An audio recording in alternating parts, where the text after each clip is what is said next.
வணக்கம் நண்பர்களே. இன்றைக்கு நாம பேச போறது ரொம்ப ரொம்ப இன்ட்ரெஸ்டிங்கான விஷயம். உங்களுக்கே தெரியாம உங்களை யாராவது லவ் பண்றாங்களான்னு தெரிஞ்சுக்கிறது எப்படி? அத தெரிஞ்சுக்கிறதுக்கு ஒரு வழி இருக்கு. பாருங்க, ஒரு நபருக்கு இன்னொருத்தல் மேல் அட்ராக்ஷன் இருக்கும்போது, அவங்கள ரொம்ப பிடிச்சிருக்கும்போது, எல்லாருமே அதை டைரக்டா சொல்ல முடியாது. ஏன்னா எல்லாருக்குமே அதுக்கான கான்ஃபிடன்ஸ் இருக்காது. ஆனா அவங்க மனசுல என்ன நடக்குதுன்னு அவங்க சப்கான்ஷியஸ்ல, அதாவது அறியாமலே அதை எக்ஸ்பிரஸ் பண்ணுவாங்க. இது சில அறிகுறிகள் மூலம் நீங்க புரிஞ்சுக்கலாம். சொல்லப்போனா, உங்களை யாரோ ஒருத்தர் பிடிச்சிருக்காங்க போல இருக்கு. இந்த 7 அறிகுறிகள் மூலம் கண்டுபிடிக்கலாம் வாங்க. ஒரு முக்கியமான விஷயம், இதுல 1 அல்லது 2 அறிகுறிகள் மட்டும் இருந்தால் அது தற்செயலாக இருக்கலாம். ஆனா 3, 4 அறிகுறிகள் இருந்தால் அவங்களுக்கு உங்க மேல் ரொம்ப ஈடுபாடு இருக்கலாம். 5 அல்லது அதற்கு மேல் அறிகுறிகள் இருந்தால் நிச்சயமா அவங்க உங்களை லைக் பண்றாங்க. அதில் சந்தேகமே இல்லை. சரி, முதல் அறிகுறி மிரரிங். நீங்க செய்யற சின்ன சின்ன செயல்களை அவங்களும் அப்படியே காப்பி பண்ணுவாங்க. உதாரணத்துக்கு, நீங்க கை கட்டி நின்னா சில நிமிஷத்துல அவங்களும் கை கட்டி நிப்பாங்க. நீங்க தண்ணீர் குடிச்சீங்கன்னா அவங்களும் தண்ணீர் குடிப்பாங்க. இது அவங்களுக்கே தெரியாமலே நடக்கும். ஏன்னா மூளை அறியாமலே அவங்க உங்களோட ஒத்து போகணுங்கிற ஒரு உணர்வு அவங்களை இப்படி செய்ய வைக்கும். இது அட்ராக்ஷனின் கிளியரான அறிகுறி. இரண்டாவது அறிகுறி, உங்களோட இருக்க தவறான காரணங்களை சொல்வது. உங்களை பிடிச்சவங்க உங்க கூட நேரம் செலவழிக்க வாய்ப்புகளை தேடுவாங்க. நீங்க எங்கேயாவது போறீங்கன்னா, ஓ நானும் அங்கதான் போகணும்னு சொல்லுவாங்க. உங்க குரூப்ல சேர்ந்துக்குவாங்க. இல்லைனா உங்க கூட பேசுறதுக்கு ஏதாவது ஒரு எக்ஸ்கியூஸ், ஒரு காரணத்தை சொல்லுவாங்க.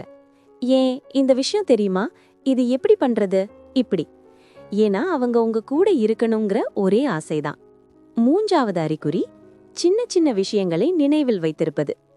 உங்களுக்கு பிடிச்ச உணவு, உங்க பிறந்த நாள், இல்லைனா நீங்க சொன்ன ஒரு சின்ன விஷயம், இதெல்லாம் அவங்க ஞாபகத்துல இருக்கும். ஏன்னா ஒருத்தர் மேல் ஈடுபாடு இருக்கும்போது அவங்கள பத்தின சின்ன விவரங்கள் கூட மனசுல ஆழமா பதிஞ்சிருக்கும். உதாரணத்துக்கு, நீங்க ஒரு மாசத்துக்கு முன்னாடி சொன்னீங்க, எனக்கு சாக்லேட் ஐஸ்கிரீம் ரொம்ப பிடிக்கும்னு. இன்னைக்கு அவங்க வந்து, இந்தா உனக்கு பிடிச்ச சாக்லேட் ஐஸ்கிரீம்னு தருவாங்க. அப்போ அவங்க மனசுல நீங்க நிறைய இருக்கீங்க. நான்காவது அறிகுறி, உங்க முன்னாடி நர்வஸ் ஆகுறது. இது ஏன்னா, உங்களை யாராவது லைக் பண்றாங்கன்னா உங்க முன்னாடி கொஞ்சம் தடுமாறுவாங்க. கண்களை குறைச்சு பேசுவாங்க, தடுமாறுவாங்க, இல்லைன்னா அவங்க உடைய அடிக்கடி சரி பண்ணிக்குவாங்க. தலைமுடிய விரிச்சு விடுவாங்க. இது அவங்களுக்கு உங்க மேல் ஒரு ஸ்பெஷல் ஃபீலிங் இருக்குன்றத காட்டுது. ஏன்னா உங்க முன்னாடி பெர்ஃபெக்ட்டா தெரியணுங்கிற ஆசை இந்த நர்வஸை கிரியேட் பண்ணுது. ஐந்தாவது அறிகுறி, கண் தொடர்பு. உங்களை யாராவது லைக் பண்றவங்க உங்க கூட பேசும்போது கண்ணை விட்டு விலக மாட்டாங்க. அவங்க கண்கள்ல ஒரு ஸ்பெஷல் ஷைன் இருக்கும். ஆனா இன்னும் ஒரு விஷயம், நீங்க பார்க்காத நேரத்துல அவங்க உங்களை பாப்பாங்க. நீங்க அவங்கள பார்க்கும்போது திடீர்னு வேற எங்கேயோ பார்க்கறது மாதிரி நடிப்பாங்க. இது ஒரு கிளாசிக் சைன். அவங்க உங்களை பார்த்துக்கிட்டே இருக்காங்க, ஆனா பிடிபடக்கூடாதுன்னு நினைப்பாங்க. ஆறாவது அறிகுறி, உங்க முன்னாடி அவங்களோட பெஸ்ட் வெர்ஷனை காட்டுவாங்க. நல்லா ட்ரெஸ் பண்ணிக்குவாங்க, தங்க சாதனைகளை பத்தி பேசுவாங்க, உங்களை சிரிக்க வைக்க முயற்சி பண்ணுவாங்க. இது என்ன சொல்லுதுன்னா, என்ன ஏத்துக்கோ, நான் ஸ்பெஷல் அப்படின்னு உங்களுக்கு காட்ட நிறைப்பாங்க. ஏன்னா நாம யார பிடிக்குமோ அவங்க முன்னாடி நம்மளோட பெஸ்டா இருக்கணுங்கிற ஆசை எல்லாருக்கும் இருக்கும். ஏழாவது அறிகுறி, வித்தியாசமா நடந்துப்பாங்க.